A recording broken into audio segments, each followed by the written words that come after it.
दुःख पाएको लेडिज मान्छे नि आएर म यस्तो भयो भनेर हातमा मात्रै छुनु भएको थियो पछाडिबाट सेक्युरिटी अफ द प्रोटोकल एकजना गलले के भन्नु न छुनु हुँदैन छोड्दैन बहिनी अन्त के भएको उसको त हो त उनीहरू म कहाँ हुन्थ्यो उ त नछोड मात्रै भनिदिनु भएको थियो तलपट्टि कमेन्टमा त हेर नेता भनेको यस्तो हुनुपर्छ नेता भनेको यो हो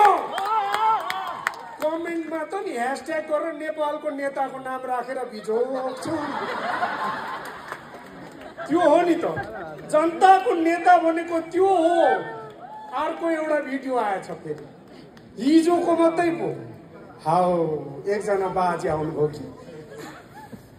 दाँत पो झर्गा अन्त ओ मैले हात छामेर थाहा पाएँ नि तपाईँ साह्रो काम गर्दो रहेछ नि छोराले काम पाएँ नि मेरो नोकरी पाएँ नि छोराले पाएँ नि अन्त छोराले पैसा दिन्छ दिन्छ नि रिसाको बेलामा 1000 मात्रै दिन्छ अनि त्यति धेरै नजिक